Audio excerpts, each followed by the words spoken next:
Hello and welcome. I'm Kriti Mehta. You're watching the World Report on NewsX World. Let's take a look at the top headlines. Denmark says talks with the United States on Greenland security will start soon, focusing on Arctic defense. Donald Trump claims a NATO-backed framework for U.S. access, easing tariff tension and ruling out force. Ukraine, Russia and the United States are to hold their first trilateral talks to end the war. President Zelensky says the meetings take place in Abu Dhabi on Friday and Saturday. Donald Trump withdraws an invitation for Canada to join his Board of Peace initiative. The move follows Mark Carney's World Economic Forum speech and is framed as a direct response. Minnesota groups plan a statewide walkout Friday to protest immigration enforcement despite dangerous cold. The protest follows ICE detaining a 5-year-old boy during an operation that targeted his father in Minneapolis. Japan's Prime Minister Takaichi dissolves parliament ahead of a snap election set for February 8. She seeks fresh mandate to tackle rising living costs and boost defense spending as polls favor her cabinet. Venezuela's parliament gives initial approval to a bill that would open the country's oil sector to private investors, marking a dramatic shift away from decades of state control.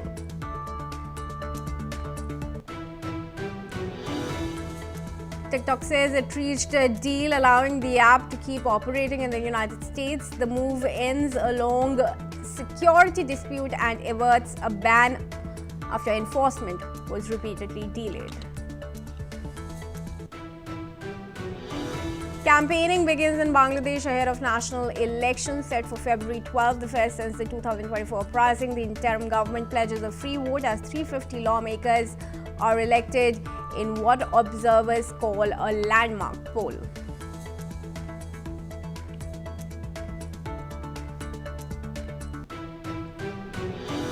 Alright, viewers, on to the top focus story on Greenland. Now, Danish Prime Minister Mette Frederiksen is set to travel to Greenland's capital, Nuuk, for discussions with her counterpart.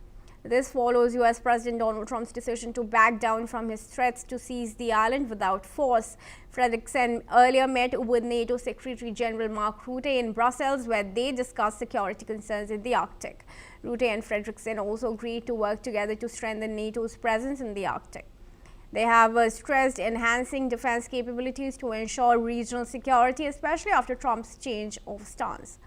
Moreover, Danish Foreign Minister Lars Løkke Rasmussen has also confirmed that negotiations with the U.S. on Arctic security would soon begin. He said that the focus would be entirely on security, noting that further details would be kept private to reduce any speculation surrounding the talks. Dr. Asta Chadha, Associate Professor of International Relations at Ritsu Mikan University from Kyoto, joins us in this discussion. Thank you, Dr. Chadha, for joining me. Firstly, what does it mean that they want to keep the talks private, especially when Greenland is now a global talking point? I mean, we need to understand that ever since President Trump expressed his wish to, in some way, control Greenland, it had sent ripples across the European Union. It had also sent a warning signal to US partners and allies across the Indo-Pacific and in Europe as to how reliable is United States if it does have those expansionist ambitions.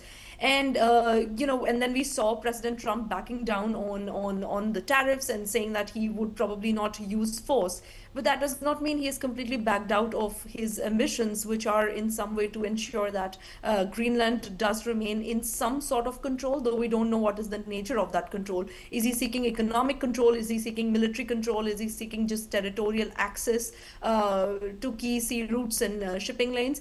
We don't know as of yet. It looks like as a result of the impact on the global markets, whether it's economic markets, whether it's financial markets, probably the administration felt it best be done through negotiation, because anyway, it is not worth severing ties with the US's long-standing allies in Europe. So I mean, that's how the whole world seems to be, interpreting it. Even though this has become a talking point, there probably would be some sort of development, because President Trump has not yet announced that he has given up that hope. We can only hope that at least Greenland gets to keep its sovereignty. Contrary to giving up talks, he's in fact gone on to say that he already has full access to Greenland, and this was right after his talks with Mark Rutte. So how does Trump already has, have this access without any negotiation taking place, without any deal that the world really knows details about? Is there a chance that details are going to be made public for everybody to know? Of course, I mean, if President Trump is to be believed, this was his decision to say it out in public, also as a response to everybody questioning him. But if you read what the NATO chief had earlier mentioned and what the words that are coming out of Denmark, they are entirely different. Greenland and Denmark say that there have been no talks that have taken place, and NATO head has stated that the negotiations are still underway, but it would not hurt Greenland's security or sovereignty in any way. So we need to, again, like I said, President Trump can probably be believed on the fact that, he wants those negotiations to take place. But I would interpret his words more as his ambition and his objective rather than an actual fact. All right, sure. And how do you view the fact that Europe still seems very upset with the US? It has not taken back the US-European Union trade freeze, even though Trump has withdrawn the tariff threat.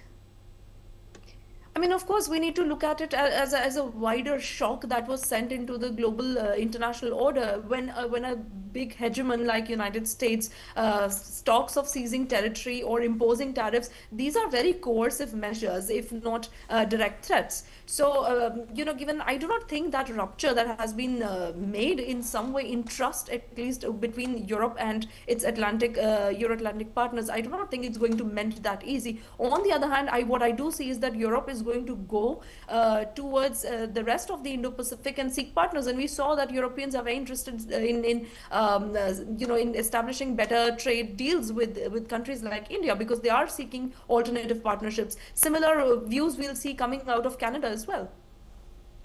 All right, sure. Dr. Chadha, do continue to stay on with me as we move on. Viewers, let's also tell you that Spain has decided not to participate in the Board of Peace initiative launched by US President. Spanish Prime Minister Pedro Sanchez confirmed the decision, stating that it aligns with Spain's belief in multilateralism and the United Nations system. Tras haberlo consultado con muchos de los países, tras haberlo meditado durante bastantes semanas, hoy he querido trasladar a los colegas del Consejo Europeo el que el Gobierno de España ha decidido no participar a la llamada Junta de Paz. Agradecemos la invitación, pero declinamos el participar en esa junta propuesta por la administración estadounidense. Esta junta está fuera del marco de Naciones Unidas y, por cierto, no ha incluido a la autoridad palestina. El futuro de Gaza y también de Cisjordania, no nos olvidemos, el futuro en su conjunto de Palestina debe dirimirlo los palestinos. Y también el futuro de su coexistencia pacífica y segura con Israel deben dirimirlo fundamentalmente Israel y Palestina en un proceso dialogado que implemente la solución de los dos estados. Notably, many allies, including Canada, Britain and most European Union countries, were also absent from the launch, which took place at the World Economic Forum in Davos. All right, I request Dr. Chadha to join me back in the discussion here. Dr. Chadha, clearly, once again, like most other Western European allies, or the traditional Western European allies now of the United States, Spain has also picked up this stance of not joining the Board of Peace. Now, many are concerned about the fact that this board is probably going to challenge the United States, the United Nations. But do you think that's really going to be the case going forward, with only 35 countries having committed to this board? Right. I mean, on the one hand, I do not see that ever being that big of a challenge, just by, if you look at it by size, because most of US's own traditional partners and allies, I mean, Canada is not on board, European Union is not on board. Other countries are either thinking about it or probably already planning to abandon the plan altogether, because this is very concentrated in terms of, the leadership and the structures, the fact that there's a membership fee that each of these countries need to pay. It is a limited time membership of 3 years or so. So, I mean, most of the details seem to be a bit vague about it. I do not see that ever, in its current form being able to parallel the United Nations. But what definitely is important, and I think that is one of the fundamental reasons why US's own allies are abandoning it in this initiative, is that more than a US hegemonic institution, it reads like President Trump's own hegemonic institution, or an alternative to the world order that as he sees it. This today it's for Gaza, tomorrow it could be for yet another conflicted region, and then it puts a very wrong precedence, just like in this case, wherein the country or the state or the area or geography in concern or in question is not represented at all. And it's everyone else that's on the table that's making decisions for it. I mean, that really rolls back the whole idea of multilateralism and United Nations, no matter how defunct that organization might be. Yet it does represent something wherein each country has a certain voice, and those voices seem to have either not been represented on the Board of Peace. The other question that arises is what peace are these countries seeking for a third group or a third geography that they are intervening in? What knowledge do they have, and how would the power structure work within it? I mean, UN on the other hand does have a kind of a decided, controversial, not acceptable, badly done, but there is a power structure. In case of Board of Peace, it still remains elusive. I mean, what are the details of this and how is it going to function? Because there is not much detail, it is difficult to see how this could actually parallel United Nations. But just the fact that most of US allies are abandoning it does signal that there is a loss of trust at a global level with regard to US-based proposals and its leadership, and its hegemonic leadership, I would say, on such a proposed organization that it's trying to table. And Dr. Chadha, how do you see the fact that now the peace in Gaza is mostly going to be decided by what the United States and its so-called allies in the Board of Peace want, and no other permanent member of the UN Security Council or the other superpowers in the world will really have a say on this? No voice from Global South in this Board of Peace.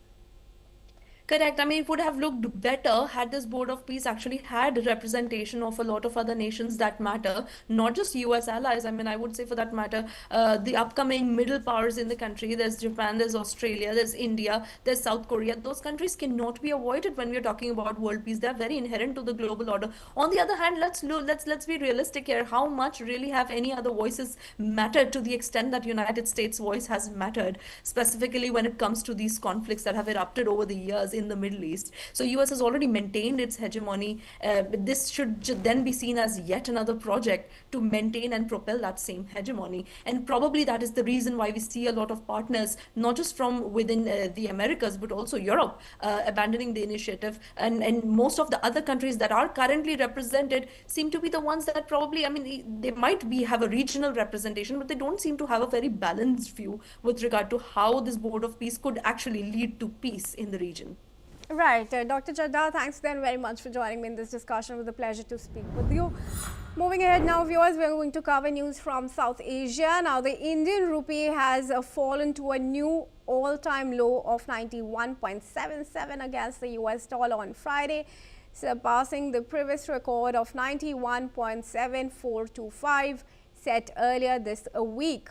The rupee dropped by about 0.2% as demand for the dollar from businesses and importers outpaced the rupee's earlier movements, adding more pressure. Several factors are at play, including a stronger US dollar and rising US interest rates, which make dollar investments more attractive. Additionally, India's increasing trade deficit with more imports than exports and foreign investment outflows are putting extra strain on the rupee. These challenges are compounded by uncertainty around trade deals between India and the US despite India's strong economic growth. I request Madhav Nalapat, editorial director of the Sunday Guardian, joining me in this discussion from New Delhi. Thank you very much, Mr. Nalapat, for joining me in this discussion. Firstly, how do you view this fall of the rupee? Especially what's noticeable is in the recent few years, the fall has been rather steep than in probably say a decade ago. Look, this is a very serious matter because we are uncomfortably close to the 100 rupee mark, and quite frankly, when the rupee falls that low, then I think we are in serious trouble because the stage may come when it enters a free fall, and then it's 200, 300, 400 per US dollar. That's a very dangerous stage to get because the public is going to be very, very upset. And, you've seen from Nepal and Bangladesh and Sri Lanka what happened when the public gets upset. Frankly, I think it's high time the Reserve Bank of India acted to ensure that this kind of a fall is stopped and is in fact reversed. And one of the main problems is very heavy imports from China. The imports from China are surging, despite the fact the Chinese are helping Pakistan. They are openly helping Pakistan, and they are not friends of ours. They are not friendly neighbors. They are hostile neighbors. At the same time, we are buying record numbers of items from them and paying for all of that in US dollars. So we should insist to the Chinese that we can pay in rupees, and and if you like, we have to pay in rupees. We cannot pay in the US dollar because with this kind of surging trade, they want that kind of high trade. So to keep that high trade, they'll have to allow that they allow payment in rupees, so that they'll also buy from us. This deficit cannot be sustained. The deficit that we have with China cannot be sustained, and this fall in rupee is uncomfortably close to 100 rupee per dollar mark. And if that happens, I can tell you, it's a very dangerous situation, and it's a very volatile situation. So I hope that quick action is taken by the Reserve Bank of India in this matter. What do you think, Mr. Nalapat, really needs to be done, especially to assuage the investors, as equity sell-off is now adding to the extra strain? Well, the fact of the matter is the US under Donald Trump is getting highly unpredictable, and that's a major problem. For 25 years, India was an ally of the United States. President Trump is not treating allies as allies. He's going after the European Union. He backtracked a bit on Greenland, but only a bit. And heaven knows when he's going to come back up and say, yes, Greenland belongs to me, or I'm going to take it. So the reality is Trump is an X factor. Nobody knows what he's going to do. And we have to learn to live with that and live with that X factor. All right, Dr. Nalapat, thanks for your comments. I requested to stay on with us as we now move on. Viewers, the United States is also officially now withdrawn from the World Health Organization, fueling a promise that Donald Trump had made. This exit comes amid a hefty unpaid bill, with the US owing around $278 million in assessed contributions, as well as several $100 million in voluntary contributions for 2024 and 25. Despite the ongoing financial obligations, the US has made it clear that no payments will be made before the withdrawal takes effect. The WHO, which has voiced concerns over the US departure, warns that global health security will suffer without the US partnership. Request Mr. Nalapat to join me back in the discussion here. Mr. Nalapat, what's really going to happen, and who's really going to pay this heavy debt that's now left behind? Look, Trump is quite ready to walk away from the WHO. He doesn't care two hoots about WHO or any international organization, including the United Nations organization. The fact is, Trump has trampled on these organizations, and he has basically ensured de facto that the US is withdrawing from all of them. So I'm not surprised that he has gone from WHO. I don't see any chance of him agreeing to pay any of that money back, and it's going to be a huge deficit which will affect the work of WHO, which so many countries have been funding, including Europe, including India. But the reality situation is Trump couldn't care two hoots about Europe. He couldn't care two hoots about the WHO. And as a consequence, in my view, he is just going to walk away from it. He's going to walk away from his debts because he doesn't bother. And may I point out, in his business career, there have been many bankruptcies, many bankruptcies. He has walked away from huge obligations, filed under the relevant chapter of US law, gone into bankruptcy, and finally creditors have to settle for only 10 or 20% if they're lucky on each dollar that they lend to the Trump organization. That's been his business history, and now that's now his administrative history. Thank you. But Mr. Nalapet, the burden of the financial debt that US has left behind is now going to fall on the other contributors that still remain a part of it, and many nations, especially from Africa or the global south, are not in a position to finance those these debts, and they are also the countries who need the World Health Organization the most. Look, the fact of the matter is that WHO is going to live with Donald Trump. And I frankly don't understand why so many international organizations are based in all places. In Switzerland, one of the most expensive countries in the world. I'm sure they can get alternative accommodation in India or Africa or some such place, which will be much cheaper. The reality is that the WHO, for example, the salaries are huge, absolutely huge. And the reality is a certain amount of trimming will now have to take place. And among that trimmings may probably be, I would say, a good idea, selling the WHO assets in Switzerland and moving it away to some other country, a country which is much cheaper. So I think the WHO will again have to live with this deficit and to survive this deficit and to work out methods of that, because that is going to be the future. There's not going to be any change in that. I don't think any politician in the US is going to once again pay the WHO anything. The people, the voters in the United States will not have it. Ultimately, they'll be joined by voters in Europe also, who are becoming very skeptical, for example, of the cost of the Ukraine war. So in my personal view, WHO should make some painful adjustments. They should look at their own salary bills, and they should look at their location, and they should make changes in both. Thank you. Right, one final question before I let you go, Mr. Nalapet. Given the fact that the US was the largest contributor, former largest contributor to the World Health Organization, do you think the organization will be able to survive? And if not, what is really then going to happen to the watchdog or the monitoring body in the face of several pandemics that we have seen come and go? Look, Trump doesn't care two hoots for any international body. He doesn't recognize any of them. He cares two hoots for them, and he's effectively withdrawn America from all of them. There's no question about it. So what happens to them is they'll have to do some painful restructuring. Now, you know, for example, if a company goes into a serious financial problems, it goes into a painful reconstruction phase. That's what these international organizations will need to do, including the WHO. There's no way out, because Trump is not going to change his ways.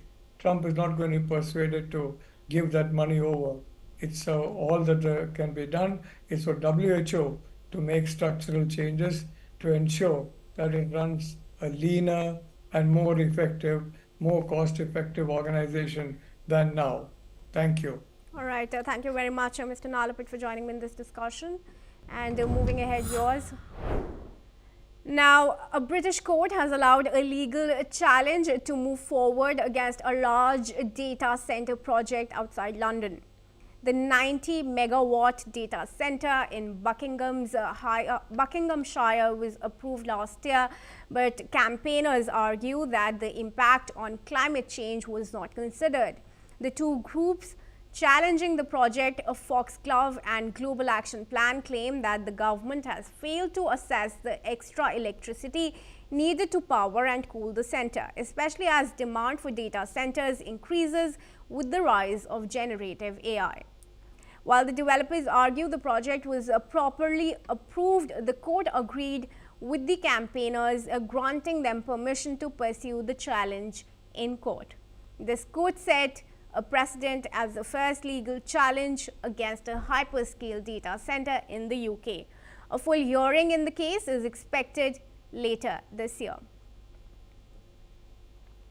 And viewers, that's all we have time for. Thank you for watching NewsX World. For all international news and updates.